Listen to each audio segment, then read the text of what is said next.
So one of our members, John Farmer, asked about lapping silicone carbide, carborundum essentially, on diamond plates. And I was like, because, well, no good reason, because all carborundum is silicon carbide, and most of your natural stones have a high percentage of silicon carbide in them. I just don't like the feedback, and I feel like it unnecessarily wears my diamond plates down.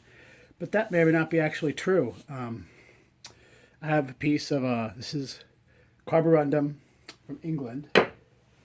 These are probably Carborundum, and then I have some other combination stones which are not. So I got this Atoma 140 plate just a couple days ago, and it is really nice. Before that, the only thing comparable that I had is DMT, Dia Sharp, Continuous Grit, extra coarse 120 micron plate.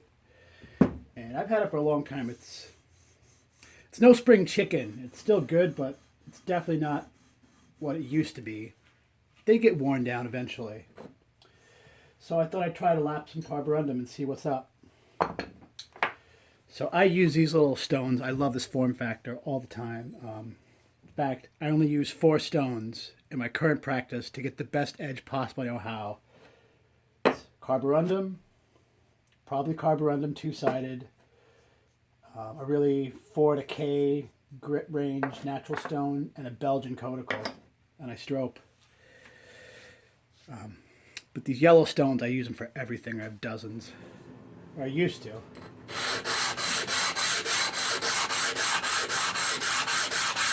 So I'm taking one that's gritty and dirty, and actually cleans up nice. Because, I don't want to wear this down. Let's use my old plate.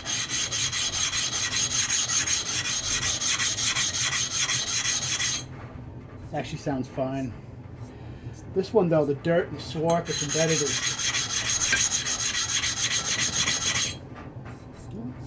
it's in there. So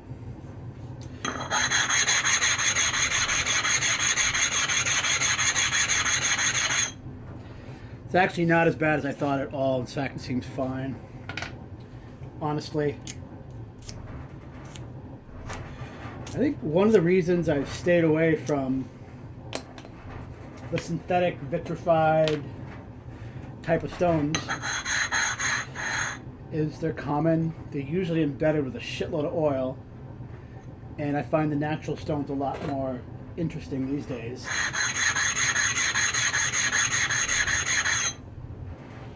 Yeah, it's not dead flat, but it could work.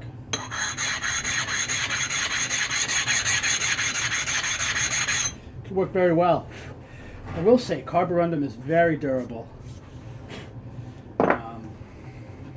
I've never found any quite as refined or as nice as this yellow carborundum. The only thing I've ever found about it is this logo. It says Carborundum, made in England.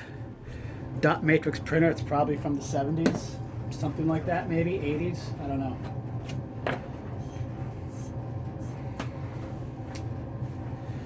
So, because I love the natural stones and I really prefer using water, and I've never really been a fan of using oil for anything until recently.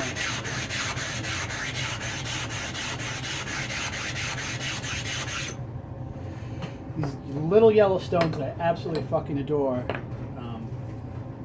I've used hundreds of them. I've sold thousands of them. I can't find any more anywhere. They're not for sale anymore. They really love a little bit of oil. It really keeps the stones cleaner. I've just found out in the last week. And my preferred oil is mineral oil. That's it. I don't want anything heavier.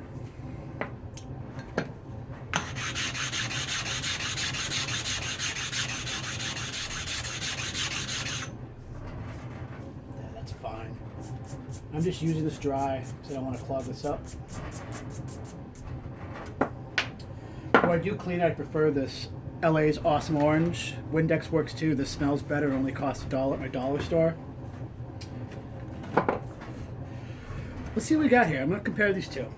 Known carborundum that I really like, and this new one I've never tried. Here we go. Got a nice little number 18 knuckle plane from Nick Diamond the other day. It's sharp and dressed, but it's just not mirror polished perfect.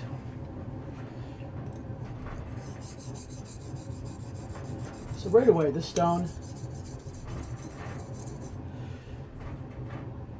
wants to leave a good polish. I just feel like the pores are already clogged and I haven't even started. You know what I'm saying? The matrix seems to be much denser. The top feels coarse, which is interesting for Carborundum. Because these ones, it seems to have a coarser matrix, durable as hell, but they're just fast. And the sound has a little more tooth, a lot more tooth, and a lot more bite. You know it's working. This one, you're already in a mid, like, you know, coarse range. Mid to high coarse range is what I'm saying. In fact, it's almost kind of polishing a little bit, which is crazy to me. Because this looks like a really coarse stone. Carborundum likely, a little coarser, a little finer. Both dished out a lot.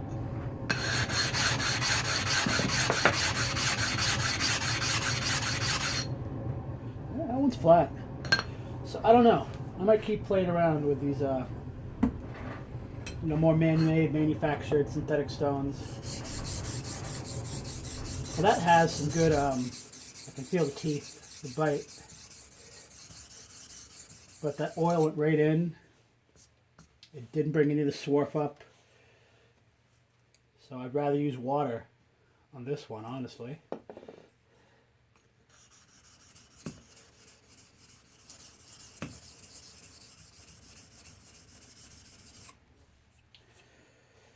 Interesting. Keep honing, keep learning, keep going for that perfect edge, folks. It's a lot of fun. It's a big rabbit hole once you get into the types of stones you can use. And what you can find out there in the wild can surprise you a lot. Cheers.